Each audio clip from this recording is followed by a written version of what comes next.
그래서 앞으로 어떤 사고가 아니면은 대부분의 사람들이 평균 기대 수명이 86세가 된다고 그래요. 10년 후에는 평균 사시는 수가 86세라고 그렇게 합니다.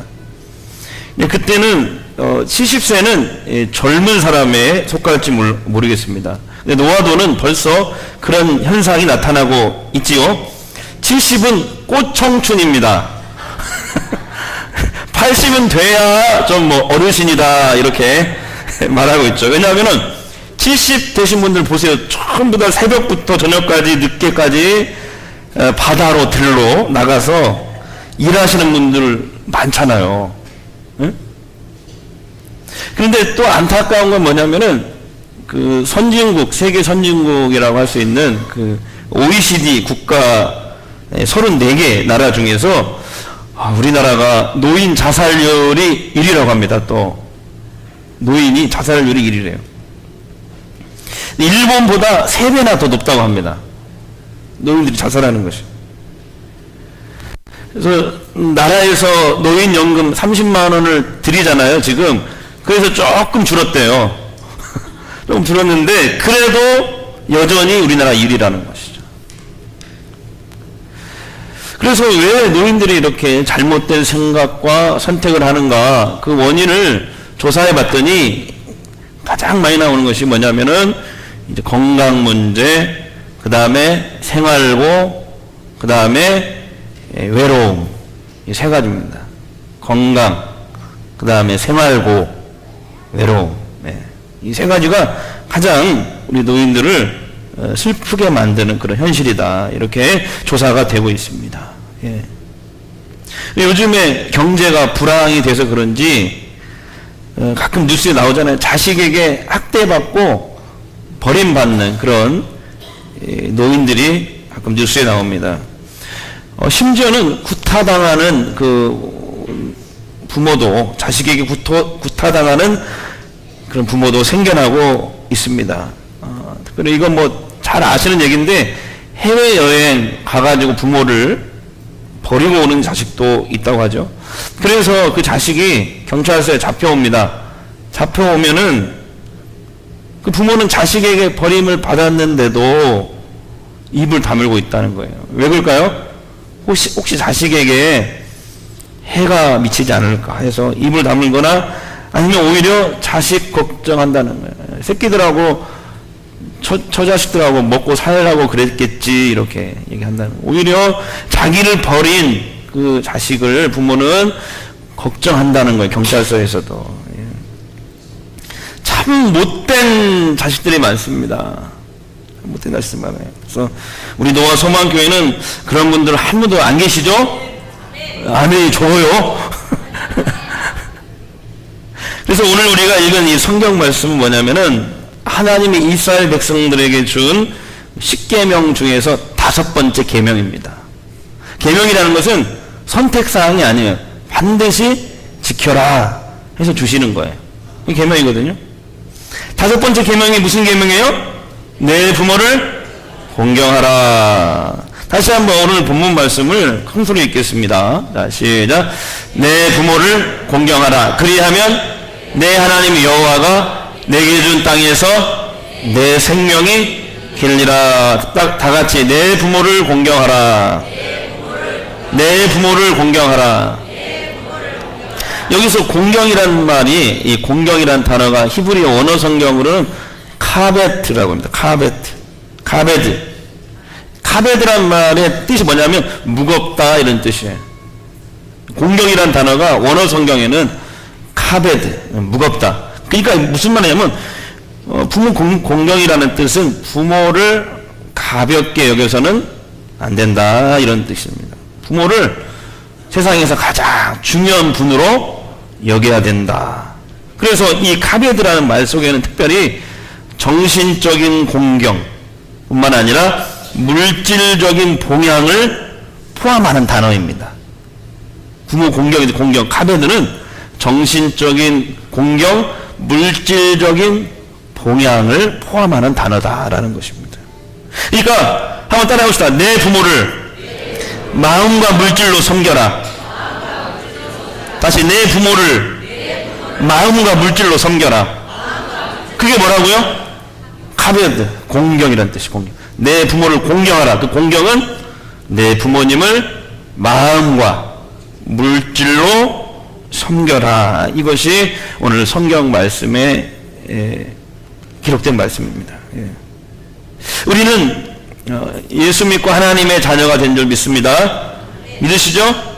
그래서 하나님의 자녀는, 하나님의 백성은 내 방식대로 내 마음대로 사는 사람들이 아니라 하나님의 방식, 하나님의 뜻을 따라 사는 사람들인 줄 믿습니다.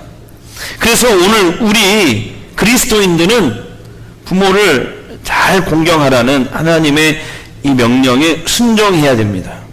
특별히 왜 부모를 잘 공경해야 되는가? 그 이유는 뭐냐? 하나님이 이렇게 5계명을 주신 이유가 뭐냐? 그것을 잠시 살펴보려고 합니다.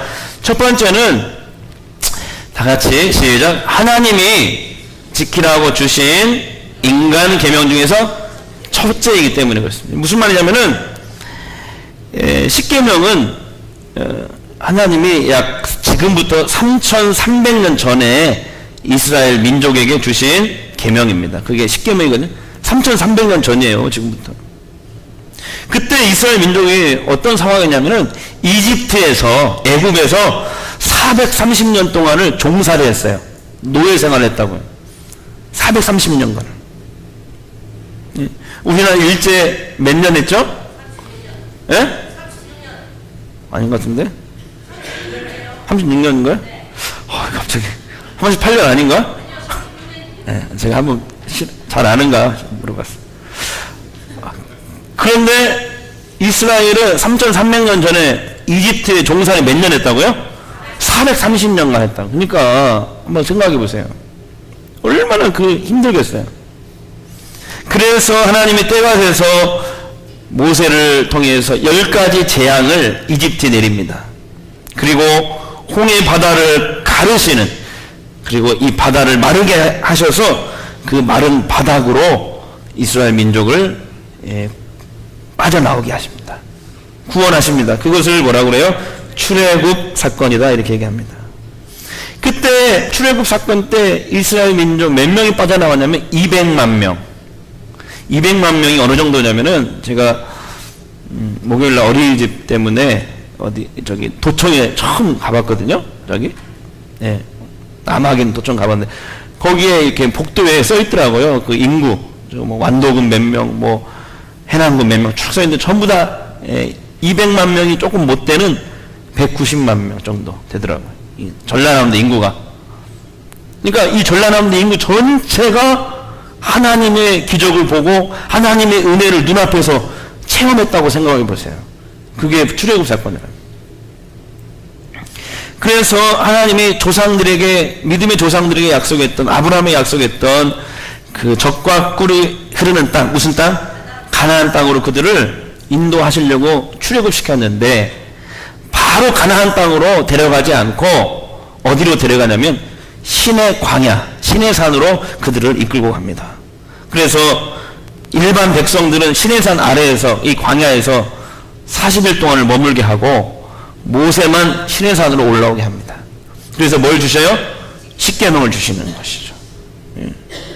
그래서 십계명이 여러 가지 계명이 쭉 있는데 한마디로 뭐냐면, 따라합시다. 하나님의 백성은, 하나님의 자녀는 하나님을 사랑하고 이웃을 사랑하며 살아야 된단다. 시작. 하나님 백성 어떻게 살아야 돼요? 하나님 사랑, 이웃 사랑하며 살아라. 이게 하나님이 십계명을 주신 의도예요. 의도. 그래서 근데 잘 보세요. 여기 보면은 1계명부터 4계명까지는 하나님을 사랑하라, 이 계명이에요. 5계명부터 10계명은 인간에 대한 계명이에요. 이웃을 사랑하라 계명인데, 이 부모를 공경하라는 이 계명이 딱 한가운데 있단 말이에요. 한가운데. 왜 이 부모 공경이 인간 계명의 첫 번째 계명이고, 그 다음에 하나님 사랑, 이웃 사랑의 그 중간에 딱 주셨나 이 말이야. 이거 하나님의 의도가 있다 이 말이죠. 그것은 뭐냐면은 하나님이 이렇게 보시는 거예요. 부모를 잘 공경하는 사람은 하나님을 사랑할 수 있는 사람이다. 그리고 부모를 잘 공경할 수 있는 사람이 이웃도 사랑할 수 있는 사람이다 라고 하나님이 보신 거예요. 그래서 이 5계명을 가운데 5계명으로 딱 넣은 거예요. 그리고 인간에 관한 계명의 시작에 맨 처음에 넣은 것은 뭐냐? 부모를 공경할 줄 아는 사람이 이웃도 사랑할 수 있다.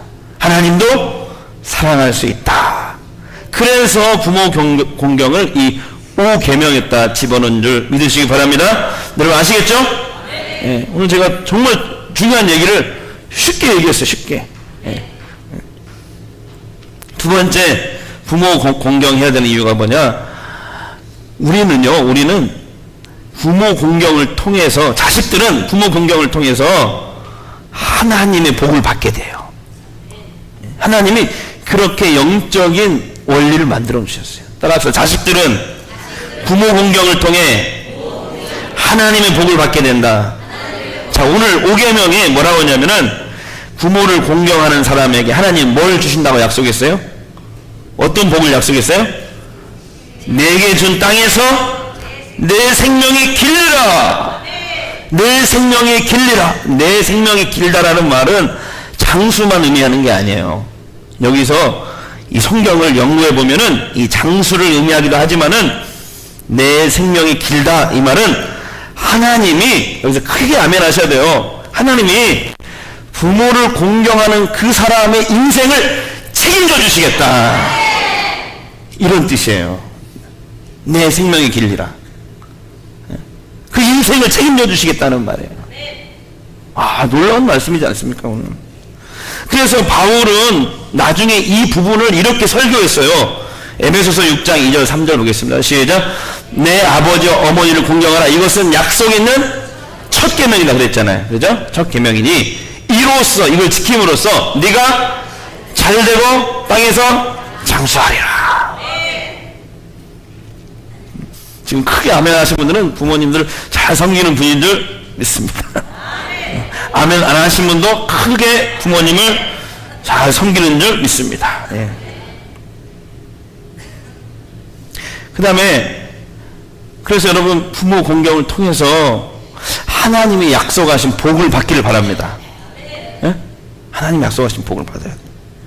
그다음 세 번째, 부모 공경해야 되는 이유가 뭐냐? 하나님은요, 부모가 자녀에게 약자다라고 보시는 거예요. 예? 예. 하나님이 볼 때 부모는 자녀에게 뭐라고요? 약자예요, 약자. 이렇게 보시는 거예요. 그래서 출애굽기 21장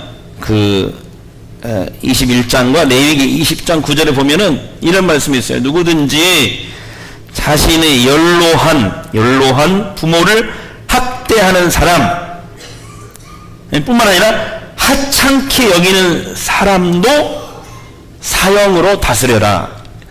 이렇게 되어 있어요. 이 십계명을 주시고 그 보조 율법을 막 하나님 또 주셨잖아요. 근데 거기에 뭐라고 나오냐면은 연로한 부모를 학대하거나 아니면은 하찮게 여기기만 해도 그 사람을 어떻게 하라고요? 사형시켜버려라. 이렇게 얘기한단 말이에요. 이게 하나님 법이라 이 말이에요. 굉장히 엄격한 거 아닙니까? 엄격한 거예요. 왜 이렇게 부모 공경에 대해서 엄격한 법을 주셨는가? 그것은 왜 그러냐면 부모가 자식에 대해서 뭐기 때문에? 약자이기 때문에. 하나님은 약자들 편이에요. 약자들 편. 약자를 보호하시는 하나님이에요. 그래서 하나님은, 하나님의 백성들이요, 약자들을 함부로 대하거나, 요즘 말하면 슈퍼 갑질 있잖아요. 갑질. 예? 예. 뭐 땅콩 해양, 그 다음에 뭐 백화점 무슨 모녀 사건 뭐 이런 거 있잖아요. 슈퍼 갑질. 예? 이런 것을 죄라고 여기신다 이 말이에요. 죄라고 여기신다. 하나님은 약자를 굉장히 사랑하시고 배려하신 하나님. 그러니까 하나님이 볼 때 부모와 자식이 있으면 누가 더 약자라고 보신 거예요? 부모가 약자다. 왜 그러냐면 그때 당시는 자녀가 성인이 되고 부모는 그러면 연로해집니다. 그죠? 자녀가 성인이 된 부모가 연로해지잖아요. 그러면 자녀들에게 부모는 점점 하찮은 존재가 되거나 짐스러운 존재가 되기 시작한다 이 말이에요. 오늘날에도 별 다른 게 없는 것 같아요. 근데 그때 당시에는 부모님들은 점점 이렇게 연세 드시면서 연로해지면서 점점 사회적인 약자가 되어져 갔던 거예요. 그래서 부모를 자녀가 돌보지 않으면 생존조차도 할 수 없는 게 그때 당시의 상황이었습니다. 오늘날도 마찬가지죠. 오늘날도 3000년 전 이 성경에 나오는 그 성경 시대에도 안타깝게도 자식이 부모를 학대하는 사람들이 있었다니까요. 그리고 부모를 조롱하고 멸시하고 쫓아내는 일이 있었습니다. 그래서 하나님이 이스라엘 백성들을 노예 생활에서 다 끄집어내서 인간 계명의 첫 번째 계명으로 내 부모를 공경하라고 주신 이유는 사회적인 약자인 연로하신 이 부모, 자식에 비해서 연로하신 부모는 약자라고 보셨기 때문에 약자 보호정신, 약자 배려정신, 약자를 사랑하신 하나님이시기 때문에 엄격한 이 율법을 주셔서 부모를 보호하려고 하셨던 겁니다. 네. 사랑하는 여러분, 늙으신 우리 부모님들을 잘 공경해야 됩니다. 아멘? 아멘이 적네요. 네. 말로만 아멘 하면 안 되고 오늘 구체적으로 실천 계획을 좀 세웠으면 좋겠어요. 장모님이 기분이 좋으신가 봐. 네. 그래서 한 가지 제안을 하고 말씀 마치려고 그래요. 뭐냐면은 목사이면서 신학대학 교수님인 차준희 목사님이 쓴 책이 있어요. 요즘에 그 피태 장로님 제자훈련 할 때 우리 같이 공부하는데 거기에 무슨 책이냐면 교회 다니면서 십계명도 몰라? 이런 책이 있어요. 다 같이 시작. 교회 다니면서 십계명도 몰라? 그런 책이 있는데 여기 보면은 부모 공경에 대한 구체적인 실천 방안으로 이런 제안을 하시더라고요. 그래서 이거다 생각해서 오늘 여러분께 소개해 드리려고 해요. 뭐냐면은 한마디로 말해서 이거예요. 부모 11조를 하자는 거예요. 부모 11조. 여러분 11조가 뭐예요? 11조가 우리가 하나님이 나를 구원해 주시고 하나님이 날마다 나를 은혜 주시고 베풀어 주신 그 사랑과 축복에 감사해서 내가 하나님이 명령하신 물질의 10분의 1을 하나님께 드립니다. 그게 11조잖아요. 물질의 11조. 그런 것처럼 그러듯이 자신의 부모님, 여기에는 처가의 부모도 포함됩니다. 예. 부모들에게도 부모 11조를 해보자 이 말이에요. 부모 11조 100만 원을 받으면 10만 원은 하나님 앞에 드리고 10만 원은 예. 아셨어요? 예. 2명밖에 안 따라서 하네. 근데 그럴 줄 알았어. 부모 11조를 해보자고 이거 제안하고 싶은 거예요. 오늘 설교를 들으시고 부모 공경을 통해서 하나님이 복을 내가 받아야 되겠다라고 생각하신 분이 있다면 오늘 당장 부모 11조를 자동이체 시키시기를 바랍니다. 자동이체 시켜놔버려 그냥. 근데 어떤 분들은 나는 한 달에 수입이 1000만 원인데요? 그럼 100만 원 드리면 되지. 이해되셔요? 저 목사 뭐라고 하는 거야? 이렇게 하지 말고 좀. 오늘 당장 부모님께 11조를 자동이체해 보시기 바랍니다. 부모님들만 아멘 하네. 부모님들만. 내가 그럴 줄 알았어요. 내가 항상 얘기하지만 부모님들이 제일 좋아하는 게 뭐예요? 조사 나왔는데 뭐니 해도 뭐니. 그래서 우리가 흔히 하는 말 있잖아. 늙을수록 뭐가 필요해? 뭔 돈이 필요해? 첫 번째 하나님이 필요하지. 그 다음에 돈이 필요하고. 네. 그러니까 돈 번 거 다 그냥 자식들한테 주고 그러지 마요. 좀 쥐고 있어. 돈도 쥐고 있어야 자식들이 잘하지. 그리고 나중에 이렇게 9988234 99세까지 이렇게 쥐고 있다가 효도 다 받고 이틀 아프고 2, 3일 아프고 갈 때 3일째 주고 가 그냥. 미리 주지 마 그러면 다 그냥 물론 안 그런 사람도 있지만 그래서 부모가 생활비로 용돈을 벌어 쓸 수도 있어요. 그지만 우리 복을 받아야 하잖아. 우리가 하나님 백성들이 그죠? 부모 11조를 통해서 자녀가 부모에게 좀 드렸으면 좋겠어요. 여러분 하나님은요 예수 믿는 우리 그리스도인들이 효자 효녀가 되기를 원하셔요. 그게 하나님 뜻이에요. 예? 여러분 아셨어요? 분명한 하나님의 뜻이에요. 효자 효녀. 예수님도 십자가에 이렇게 인류 구원을 위해서 못 박힐 때 제자 요한에게 뭐라고 한지 아세요? 그 못 박히면서도 우리 어머니 마리아 좀 잘 부탁해 그랬잖아. 예수님도 얼마나 효자야. 사형을 당해서 죽어가면서도 누구 걱정하는 거예요? 어머니 걱정하잖아. 그래서 제가 거기 가봤잖아요. 사도 요한이 예수님의 그 부탁을 받고 어머니가 돌아가실 때까지, 마리아가 돌아가실 때까지 에베소 그쪽에서 같이 살았어요. 그 생각, 그 터에 제가 가봤잖아요. 재작년에. 예. 자, 우리 노아 소망교회에 다 같이 두 주먹 불끈 쥐고 따라해봅시다. 예. 나도 언젠가는 늙은 부모가 된다. 부모 공경이 하나님의 복을 받는 지름길이다. 주먹만 쥐지 말고 좀 이렇게 좀 해야지. 그 다음에 우리 예수 믿는 사람들은 효자 효녀가 되어야 된다. 그게 하나님의 뜻이다. 믿으십니까? 할렐루야! 자동이체? 왜 웃어? 좀 해. 나는 200만원씩 드린다니까. 어머니한테. 그렇게 하라는 얘기 아니고, 부모 11조. 그 교수님이 그 책에 썼는데, 좀 했으면 좋겠어요. 복을 받아야 되니까. 할렐루야 잊지 맙시다. 다 함께 일어나서 찬양하고 기도하기로 합니다. 어머니의 넓은 사랑.